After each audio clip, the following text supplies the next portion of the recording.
दासी से हाथ बची खुची रोटी भेज दी। इस प्रकार से समय बीतते बीतते मार्गशीर्ष की चौथ आई तो चौथ माता बोली, करवा ले भाइयों की प्यारी करवा ले। लेकिन जब उसे चौथ माता नहीं दिखलाई दी तो वह बोली, हे माता, आपने मुझे उजाड़ा तो आप ही मेरा उद्धार करोगी, आपको मेरा सुहाग देना पड़ेगा। तब उस चौथ माता ने बताया कि पौष की चौथ आएगी, वह मेरे से बड़ी है, उसे ही सब कहना, वही तुम्हारा सुहाग वापस देगी। पौष की माघ चौथ आकर चली गई, माघ की चली गई, फाल्गुन की चली गई, चैत्र वैशाख जेठ आषाढ़ और सावन भादो की सभी चौथ आई और यही कहकर चली गई कि आगे वाली को कहना। असौज की चौथ आई तो उसने बताया कि तुम पर कार्तिक की चौथ नाराज है, उसी ने तुम्हारा सुहाग लिया है, वही वापस कर सकती है, वही आएगी तो पांव पकड़कर विनती करना। यह बता कर वह अभी चली गई। जब कार्तिक की चौथ आई तो वह गुस्से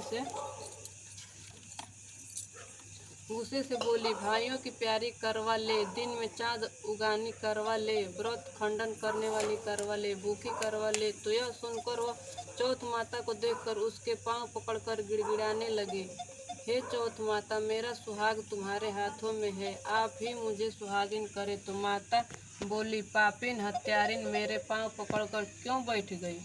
तब वह बोली कि जो मुझसे भूल हुई मुझे क्षमा कर दो, अब भूल नहीं करूंगी। तो चौथ माता ने प्रसन्न होकर आंखों से काजल, नाखूनों में से मेहंदी और टीके में से रोली लेकर छोटी उंगली से उसके आदमी पर छींटा दिया तो वह उठकर बैठ गया और बोला कि आज मैं बहुत सोया हूँ। वह बोली, क्या सोए हो? मुझे तो 12 महीने हो गए हैं, अब जाकर चौथ माता ने मेरा सुहाग लौटाया। तब उसने कहा कि जल्दी से माता का पूजन करो।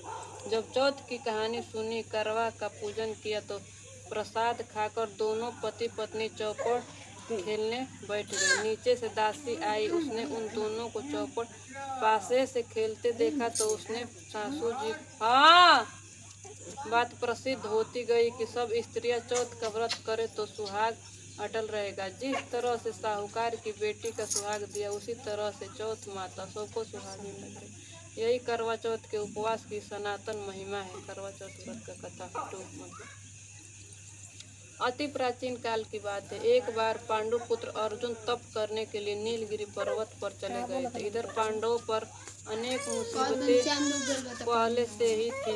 इससे द्रौपदी ने शोक विह्वल होकर कृष्ण की आराधना की। कृष्ण उपस्थित हुए और पूछा, कहो क्या कष्ट है तुम्हें? प्रभु द्रौपदी ने हाथ जोड़कर कहा, मुझे क्या कष्ट है, आप तो स्वयं जानते हैं, आप तो अंतर्यामी है, मुझे कष्टों के बोझ से विह्वल कर दिया है। क्या कोई ऐसा उपाय है जिसने इन कष्टों से छुटकारा मिला सके? तुम्हारा प्रश्न अति उत्तम है द्रौपदी। कृष्ण मुस्कुराकर बोले, प्रभु फिर मुझ दुख नारी का कष्ट दूर करने का उपाय बताइए। द्रौपदी ने पूछा। यही प्रश्न एक बार पार्वती जी ने शिव जी से कर दिया था। तब श्री शिव जी ने करवा चौथ का विधान बताया था। फिर प्रभु करवा चौथ की जानकारी मुझे भी दीजिए और उसकी कथा कहिए। तब कृष्ण ने एक पल सोचने के बाद कहा, दुख सुख तो सांसारिक माना जाता है, प्राणी उससे सदा ही लिप्त रहता है। तुम्हें यदि अति उत्तम करवा चौथ व्रत की कथा सुनाता हूँ, इसे ध्यान से सुनो। प्राचीन काल में गुणी विद्वान धर्मपरायण एक ब्राह्मण रहता था। उसके 4 पुत्र तथा एक गुणवती सुशील पुत्री थी। पुत्री ने विवाहित होकर चतुर्थी का व्रत किया, किंतु चंद्रोदय से पूर्व ही उसे क्षुधा ने बाध्य कर दिया। इससे उसके स्नेही भाइयों ने छल से पीपल की आड़ में कृत्रिम चंद्रमा बनाकर दिखा दिया।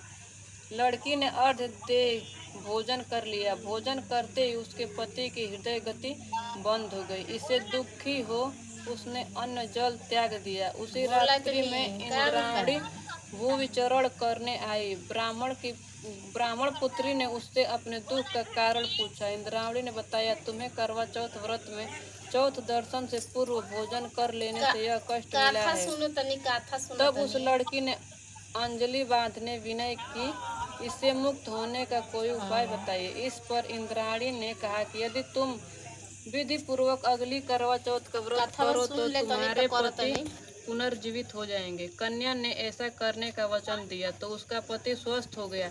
इस पर उस कन्या ने वर्ष भर प्रत्येक चतुर्थी का व्रत किया और अनंत अखंड सुहाग प्राप्त किया। श्री कृष्ण ने कहा, हे द्रौपदी, यदि तुम इस व्रत को करोगी तो तुम्हारे सभी संकट टल जाएंगे। इस प्रकार द्रौपदी ने यह व्रत किया और पांडव सभी क्षेत्रों में विजयी हुए। इस प्रकार सौभाग्य, पुत्र पौत्रादि और धन धान्य की इच्छुक स्त्रियों को यह व्रत विधि पूर्वक करना चाहिए। इस व्रत में भगवान शंकर की आरती की जाती है। करवा चौथ का व्रत। एक ब्राह्मण परिवार में 7 बहुएं थी। 6 बहुओं के मायके वाले बहुत अमीर थे, इसी कारण ससुराल में उनका बड़ा मान था। परंतु छोटी के मायके में कोई न था। वह घर का सारा काम काज करती, सबकी सेवा करती, पर कोई भी उससे प्यार नहीं करता। सभी धुतकारते रहते। तीज त्योहारों पर भी जब उसके मायके से कोई न आता तो वह बहुत दुखी होती। हर वर्ष की तरह इस वर्ष भी करवा चौथ का व्रत आया। अन्य बहुओं ने मायकों से उनके छोटे भाई करवा लेकर आए, पर छोटी के मायके में यदि कोई होता तो करवा भी लाता। सास भी छोटी को ही खरी खोटी सुना रही थी। वह दुखी हो घर से निकल पड़ी और जंगल में जाकर रोने लगी। एक नाग बहुत देर से उसका रोना सुन रहा। अंत में वह अपने बिल से निकल आया तथा छोटी बहू से पूछने लगा कि बेटी, क्या बात है, तुम रो क्यों रही हो? छोटी बहू बोली, आज करवा चौथ है, मेरा कोई भाई नहीं। यदि मेरा कोई भाई होता तो आज जरूर करवा लेकर आता। नाग को छोटी बहू पर दया आई। नाग ने कहा, बेटी तुम घर चलो, मैं अभी करवा लेकर आता हूँ। थोड़ी देर बाद नाग ससुराल पहुँचा। ससुराल वाले इतना सामान देखकर चकित हो गए। सास भी प्रसन्न हो गई। सास ने प्रसन्न मन से छोटी बहू को नाग देवता के साथ भेज दिया। नाग देवता ने छोटी बहू को अपना सारा महल दिखाया और कहा, जितने दिन चाहो आराम से रहो, मन चाहा खाओ, मन चाहा पहनो। पर एक बात याद रखना, सामने रखी नांद कभी मत खोलना। अरे कितना समय महल में आराम से काटती, पर नाद के बारे में उसकी उत्सुकता बढ़ती जाती। एक दिन जब घर में कोई न था तो उसने नाद को उठाकर देखा तो हजारों छोटे छोटे बढ़ती जाती। एक दिन जब सांप के बच्चे इधर उधर रोने लगे, उसने जल्दी ही नाद ढक दी। जल्दी में ही एक सांप की पूंछ नाद के नीचे आकर कट गई। शाम को नाग के आने पर छोटी ने अपनी गलती स्वीकार कर नाग ने भी उसे क्षमा कर दिया। जब छोटी ने ससुराल जाने की इच्छा की तो उसने धन रत्न आदि देकर विदा किया। छोटी के ससुराल में अब उसकी बड़ी इज्जत होने लगी। जिस सांप की पूंछ कटी थी उसे सभी बाण कहकर तंग करते थे। एक दिन उसने अपनी माँ से पूछा कि मेरी पूंछ कैसे कटी है माँ? माँ ने कहा कि छोटी बहू की नाद उठाने और जल्दी में रखने में ही तुम्हारी पूंछ कटी है।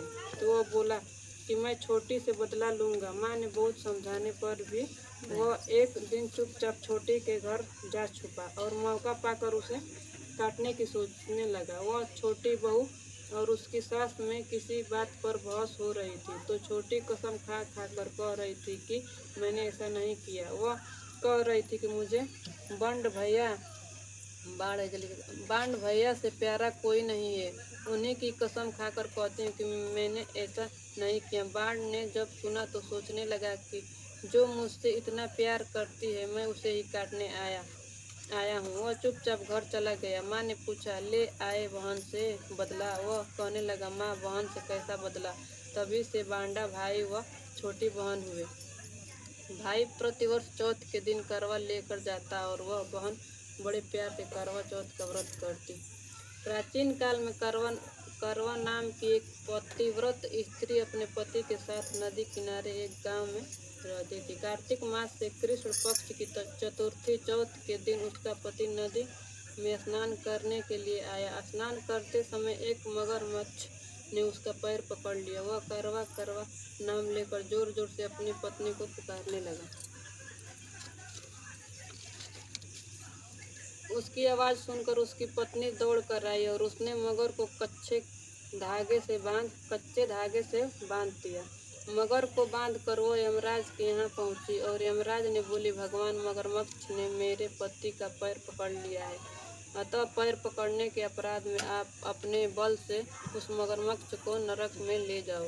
यमराज ने कहा कि अभी मगरमच्छ की आयु शेष है, अतः मैं उसे नहीं मार सकता। इस पर करवा ने कहा, यदि आप ऐसा नहीं करोगे तो मैं आपको श्राप देकर नष्ट कर दूंगी। यह सुनकर यमराज डर गए और उस पतिव्रता स्त्री करवा के साथ जाकर मगरमच्छ को उन्होंने यमपुरी भेज दिया और करवा के पति को दीर्घायु प्रदान की। उसी दिन से यह करवा चौथ मनाई जाती है और सुहागिन स्त्रियों के व्रत रखा जाता है। हे करवा माता, जैसे तुमने अपने पति की रक्षा की वैसे सबके पतियों की रक्षा करना। तो तो आरती है वो आरती कर पकड़वा से कोई नहीं आरती तो सब क्यों करना